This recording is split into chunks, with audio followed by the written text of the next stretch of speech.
বন্যার সময় শুধু পানিবাহিত রোগই নয়, সাপের কামড়ের ঝুঁকিও উল্লেখযোগ্যভাবে বেড়ে যায়।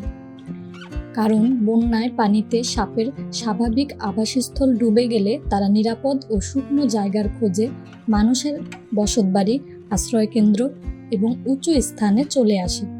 তাই এই সময়ে কিছুটা সতর্কতা মেনে চলা অত্যন্ত গুরুত্বপূর্ণ। সবসময় পায়ের সুরক্ষা নিশ্চিত করুন। বন্যার পানিতে বা কাদার মধ্যে কখনো খালি পায়ে হাঁটবেন না। সম্ভব হলে হাঁটু পর্যন্ত রাবারের বুট ব্যবহার করুন। বুট না থাকলে শক্ত ও বন্ধ জুতা ব্যবহার করুন। তাও যদি সম্ভব না হয় তবে পায়ে হাঁটু পর্যন্ত মোটা বস্তা বা চট শক্ত করে বেঁধে নিন, কারণ বেশিরভাগ সাপের কামড় পায়েই হয়ে থাকে। রাতে অবশ্যই টর্চ বা পর্যাপ্ত আলো ব্যবহার করুন।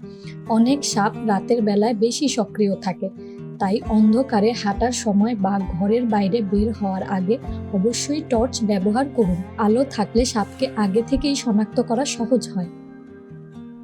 ঘর ও আশপাশ পরিষ্কার রাখুন। কাঠের স্তূপ, ইট, টিন, আবর্জনা বা ঘন ঝোপঝাড় সাপের লুকিয়ে থাকার আদর্শ জায়গা। এগুলো যতটা সম্ভব পরিষ্কার রাখুন। খাবার ভালোভাবে সংরক্ষণ করুন, কারণ ইঁদুর বেশি থাকলে সাপও সেই এলাকায় আসার সম্ভাবনা বাড়ে। যে কোনো কিছু ধরার আগে ভালোভাবে দেখে নিন। বন্যার সময় কাপড়ের স্তূপ, বস্তা, বক্স, খাটের নিচে বা দরজার কোণায় সাপ আশ্রয় নিতে পারে, তাই না দেখে কখনো হাত দেবেন না। প্রয়োজন হলে কাঠি দিয়ে আগে পরীক্ষা করুন। শিশু ও বয়স্কদের প্রতি বিশেষ নজর দিন। শিশুরা কৌতূহলবশত সাপের কাছে চলে যেতে পারে। অন্যদিকে বয়স্কদের চলাফেরা তুলনামূলক ধীর হওয়ায় ঝুঁকি বেশি থাকে, তাই পরিবারের এই সদস্যদের নিরাপদ স্থানে রাখুন এবং একা চলাচল করতে নিরুৎসাহিত করুন। যদি সাপে কামড় দেয় তাহলে আক্রান্ত ব্যক্তিকে শান্ত রাখুন এবং অপ্রয়োজনীয় নড়াচড়া কমাতে চেষ্টা করুন। ক্ষতস্থান থেকে কিছুটা উপরে সহনীয়ভাবে পাতলা ও চওড়া কাপড় দিয়ে বেঁধে দিন। যত দ্রুত সম্ভব নিকটস্থ হাসপাতালে নিয়ে যান। সেখানে প্রয়োজন হলে অ্যান্টিভেনম দেওয়া সম্ভব।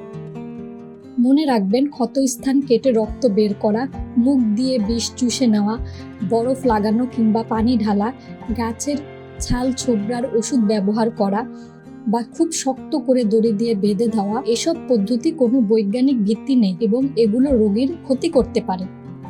বন্যার সময় সচেতনতা এবং দ্রুত সঠিক সিদ্ধান্ত জীবন বাঁচাতে পারে। তাই নিজে সতর্ক থাকুন, পরিবারকে সচেতন করুন এবং সাপে কামড়ের ক্ষেত্রে যত দ্রুত সম্ভব চিকিৎসকের শরণাপন্ন হন। সুস্থ থাকুন, নিরাপদ থাকুন।